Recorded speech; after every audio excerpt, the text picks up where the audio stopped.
Welcome to Urban Knife Guy, where we explore the urban knife style and jungle survival. Today we're going to have a look at the Condor Knife and 2 Terrasaur. It's a fixed blade designed by Joe Flowers.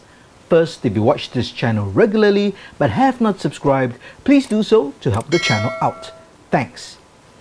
In 2009, Joe Flowers, who's a well-known knife designer, collaborated with a number of custom makers to create a multi-use fixed blade. It was designed for bushcrafters, hunters, adventurers, and all woodsmen.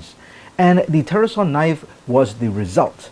But Condor has now made this a production model, so it's available to the mass market in a compact value-based package. So it comes in the typical Condor packaging, just kind of a carton box. And if we open it up, we have the knife, some product literature, and a sticker. We'll put this out of the way for now. Inside the plastic bag, you have the knife.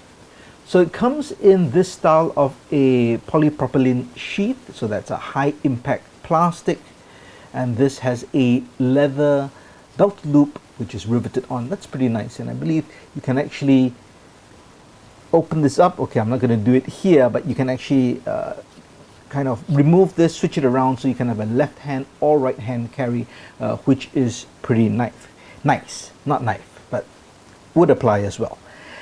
So this particular knife, I think, would remind people of knives such as, let's say, a Mora knife with that similar sheath. Now this is the Mora Companion.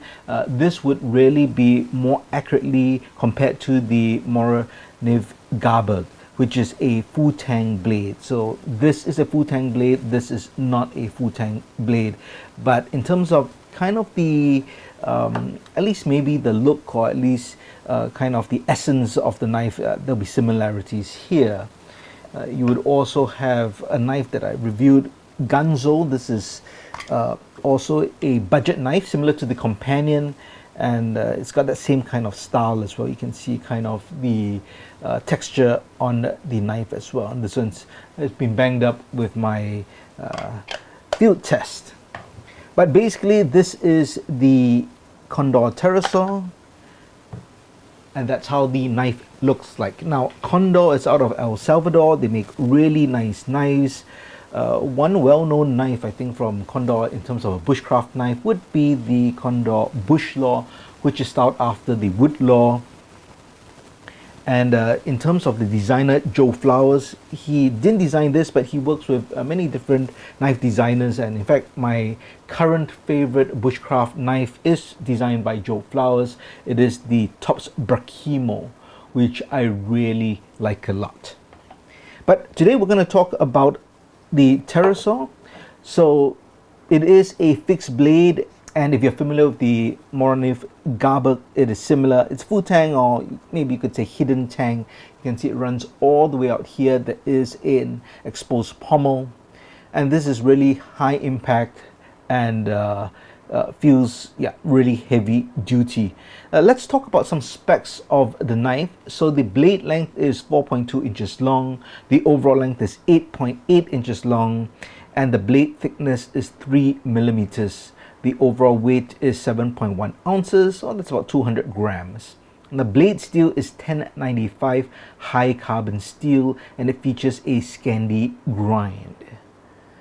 And of course there's this kind of a black coating over here as well, and that's to reduce corrosion.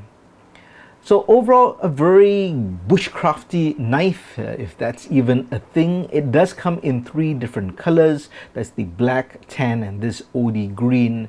And the MSRP is $56 US. So it's not a budget knife, not like the Mora Companion, nor is it an expensive knife, let's say like the Garberg, which is closer to the $100 mark, even for the carbon blade. So this is kind of, I guess, in between.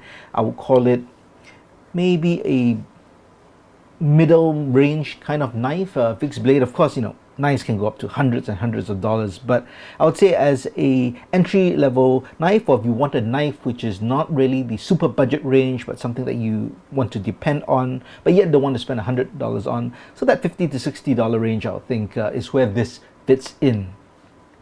So overall, I mean, initial impressions are fine. It looks fine. Condor is a good brand. The 1095 heat treat, I hope will hold up, because one complaint about the Bush Law, this is 1075, is the edge retention. It doesn't hold an edge very well. So this is really a step up, and in fact, I think a lot of people are happy that Condor is stepping up with their fixed blades to go to 1095 from 1075. But let me bring this out to the field, and then I'll share with you my thoughts out there.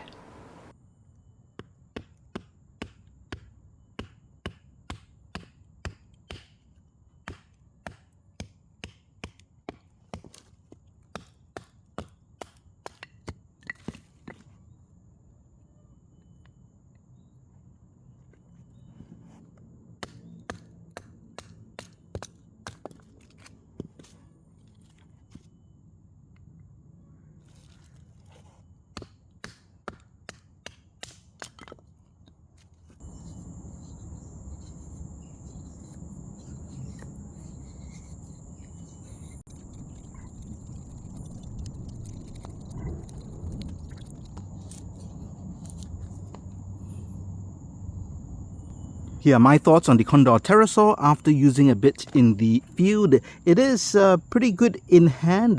This is the hard plastic kind of polymer handle. It is not very forgiving in terms of the grip, right? Compared to my Kata, which tends to have a bit more of a grippier feel, maybe even a softer to the touch. This is really hard. I didn't use this for hours and hours, so I can't tell how it would fare in terms of fatigue and just in terms of blisters on the hand. But I would think that if you use this for a very long time and gripping it hard and doing all kinds of tasks, you are going to get blisters. I would say the hot spot for me would be on the thumb right here because of that textured portion. But the handle is very strong, doesn't feel like it's going to crack easily, or it's not rubberized to the point where it could easily peel and tear, as I've shown previously in a Ganzo fixed blade. So if you're looking for a knife in this price range and maybe as an alternative to the Morakniv Garberg, this definitely could fit right up your alley. The blade steel at 1095 is good Scandi grind. It could batten through, although today has been very wet. So wood is very wet even as I split it. And in terms of feather sticking, I could get good slices with this grind and this blade thickness, so that was not too bad. Now anytime you use a knife, you have to get used to it. You have to calibrate the angle and the strength when you're doing fine tasks like carving. So as a first time effort, I think it's not too bad. Now the wood is very wet, so if I were to make this thinner and dry it out in the sun a bit, I could definitely use it as kindling for firewood. Just like this now, I don't think it's going to be very effective. Lots of smoke, definitely. But in terms of performance, I think the blade holds up well.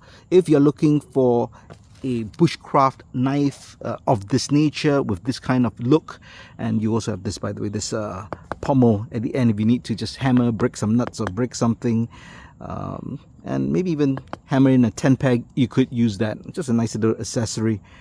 So if you're looking for something like this could be up your alley. Let's see how it fares with a ferro rod. It's quite sharp, so I think, yeah, not a problem. You can get the sparks going, so that'll help you start the fire as well. So definitely a good, well-designed bushcraft knife. So once again, if this appeals to you, you like the 1095 steel as I do, and the price point works for you, I would recommend this knife. But let me know what you think. Do you own the Condor Terrasaur? Do you own the Morakniv Garberg? Have you compared the two, and how would you think they stack up? Do let me know your thoughts in the comments below. If you liked the video, please give it a thumbs up, and if you like the content in general, please subscribe to the channel and hit that notification bell. Thanks for watching. Talk to you soon.